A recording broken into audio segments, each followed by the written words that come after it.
Hello friends, అందరికీ నమస్కారము. Friends, Medchal, Malkajgiri, Rangareddy, Sangareddy, Hyderabad జిల్లాలో డబుల్ బెడ్‌కు సంబంధించి ఈరోజు కొన్ని అప్డేట్స్ వచ్చాయండి.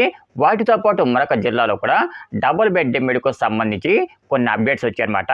సో, అసలు డబుల్ బెడ్ ఎప్పుడు పంపిణీ చేస్తారని చెప్పేసి చాలామంది అడుగుతూ ఉన్నారండి. సో, ఈరోజు వీడియోలో అసలు తెలంగాణలో అలాగే దాంతో పాటు గ్రేటర్ హైదరాబాద్తో పాటు మిగతా 4 జిల్లాలో కూడా డబుల్ బెడ్ ఎప్పుడు పంపిణీ చేయబోతున్నారు, ఏంటి అనంతా కూడా డీటెయిల్గా చెప్తానండి.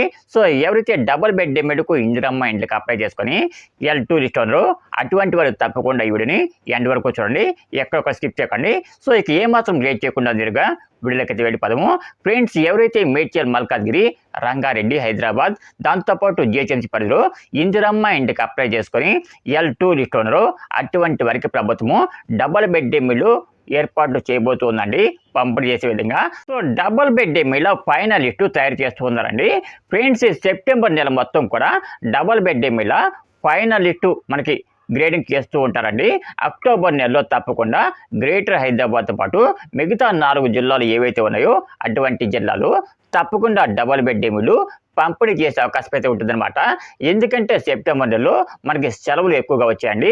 అందుచేతనే చాలామంది అంటే అధికారులు ఎవరైతే ఉంటారో అటువంటి వాళ్ళు ఎవరైతే ఇందిరమ్మ ఇంటికి అప్లై చేసుకున్నారో అటువంటి వారి యొక్క అప్లికేషన్లు అన్ని కూడా సర్వే చేయలేకపోయారని చెప్పేసి ప్రభుత్వం చెప్తుందండి. తప్పకుండా గుర్తుపెట్టుకోండి, ఎవరైతే ఎప్పటి వరకు మనకి ఈ 4 జిల్లాలు ఇందిరమ్మ ఇంటికి అప్లై చేసుకుని L2 లిస్ట్ ఉన్నారో అటువంటి వారు తప్పకుండా మీ యొక్క మొబైల్ నెంబర్ని తప్పకుండా ఇంకొక 2 నెలల పాటు రీఛార్జ్ చేసి తప్పకుండా యాక్టివ్లో ఉండేలాగా చూసుకోండి. ఎందుకంటే మీకు డబుల్ బెడ్ వచ్చినట్లయితే తప్పకుండా ప్రభుత్వం మెసేజ్ ద్వారానే ఒక మెసేజ్ పంపుతుందన్నమాట. సో, రాజు సగ్రాయిలు మనకి వేలం వేస్తూ ఉంటారు కదా, ఆ వేలం వేసేటప్పుడు ఎలాగైతే మీకు మెసేజ్లు వచ్చాయో సేమ్ అదే విధంగా మీకు డబుల్ బెడ్ శాంక్షన్ అయినా తెలంగాణ హౌసింగ్ కార్పొరేషన్ నుంచి మెసేజ్ వస్తుందండి, గుర్తుపెట్టుకోండి. ఫ్రెండ్స్, ఇకపోతే మరొక జిల్లాలో డబుల్ బెడ్ ఫైనల్ లిస్ట్ కూడా రాబోతుందండి. ఏ జిల్లా అంటే మనకి యాదాద్రి భువనగిరి జిల్లా ఏదైతే ఉందో ఆ జిల్లాలో చాలా డబుల్ బెడ్ ప్రస్తుతం రెడీగా ఉన్నాయండి. సో, యాదాద్రి భువనగిరి ఎమ్మెల్యే గారు మనకి అనిల్ కుమార్ గారు ఆ లిస్టు మొత్తం కూడా బయటకు తీసేసి ఎవరైతే డబుల్ బెడ్ మనకి ఎలిజిబిలిటీ ఉన్నారో అటువంటి వారికి పంపిణీ చేసే విధంగా మనకి ఒక 2-3 రోజులనే ఒక లిస్టు కూడా తయారు చేయమని చెప్పేసి అధికారులందరినీ కూడా ఆదేశించడం జరిగిందనమాట. కాబట్టి ఎవరైతే యాదాద్రి భువనగిరి జిల్లాలో ఇందిరమ్మ ఇంటికి అప్లై చేసుకొని L2 లిస్ట్ ఉన్నారో అటువంటి వారికి తప్పకుండా కొంచెం యాక్టివ్గా ఉండండి. సో, యాదాద్రి భువనగిరి జిల్లాలో డబుల్ బెడ్ సంబంధించి ఇంకా ఏమైనా అప్డేట్స్ వస్తే తప్పకుండా మన ఛానల్ ముందుగా అప్డేట్ చేస్తానండి. యాదాద్రి భువనగిరి జిల్లా ఒకటే కాదండి, సో అన్ని జిల్లాల ఎమ్మెల్యేలకి కూడా ఇప్పటికే మనకి ఆర్డర్స్ అయితే వెళ్ళాయండి. మీ యొక్క మండలంలో కానివ్వండి, మీ యొక్క కాన్స్టిట్యుయెన్సీలో కానివ్వండి, ఎన్ని డబుల్ బెడ్ ఉన్నాయో ఆ మొత్తం కూడా ఒక లిస్టు బయటకు తీయండి అని చెప్పేసి ప్రతి ఒక్క అధికారికి కూడా మనకి ఆర్డర్స్ అయితే వెళ్ళారనమాట. సో, తప్పకుండా మరొక నెల రోజుల్లోనే ఈ డబుల్ బెడ్ ఏవైతే ఉన్నాయో మొత్తం అన్నీ కూడా పంపిణీ చేసే అవకాశం అయితే ఉంటుందన్నమాట. ప్రస్తుతం తెలంగాణలో అంటే హైదరాబాద్లో కాకుండా తెలంగాణ మొత్తం మీద మనకి దాదాపు 4,50,000 డబుల్ బెడ్ రెడీగా ఉన్నాయండి.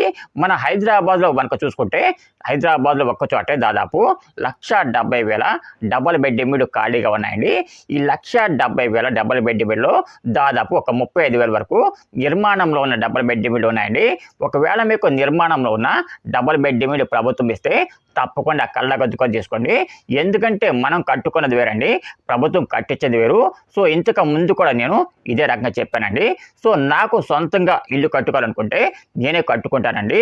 సో, ప్రభుత్వం కట్టిస్తే ఎలా ఉంటుందంటే, సో మీకు తెలిసే ఉంటుంది, ప్రభుత్వం నిర్మాణం చేసిన ఇల్లు ఎలాగ ఉంటాయో కొంచెం క్వాలిటీ తక్కువగానే ఉంటుందన్నమాట. అదే మనం సొంతంగా కట్టుకుంటే మనకి నచ్చినట్లు కట్టుకోవచ్చండి. లోపల షెల్ఫ్లు కానివ్వండి, అర్బలు కానివ్వండి, ఇటువంటివన్నీ కూడా నచ్చినట్లు కట్టుకోవచ్చండి. మరి మీకు నిర్మాణంలో ఉన్న డబుల్ బెడ్ కావాలా, లేకపోతే నిర్మాణం పూర్తయిన డబుల్ బెడ్ కావాలో తప్పకుండా కింద కామెంట్ చేయండి. ఎందుకంటే ఒక్కొక్కరికి ఒక్కొక్క అభిప్రాయం ఉంటుందండి.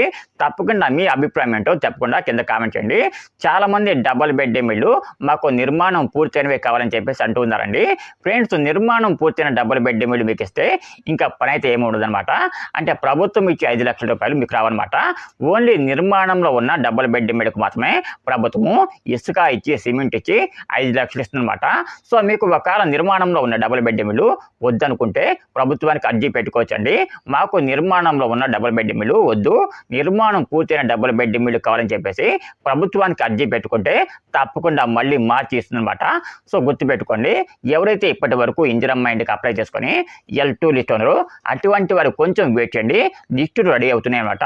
తప్పకుండా ఎవరికైతే ఎలిజిబిలిటీ ఉంటుందో అటువంటి వారికి డబుల్ బెడ్రూమ్ ఇల్లు పంపిణీ చేస్తారండి. వీడియో కనుక మీకు నచ్చే లైక్ చేయండి. అలాగే ఎవరైతే ఇందిరమ్మ ఇంటికి అప్లై చేసుకొని L1 L2 లిస్ట్ ఉన్నారో అటువంటి వారికి తప్పకుండా షేర్ చేయండి.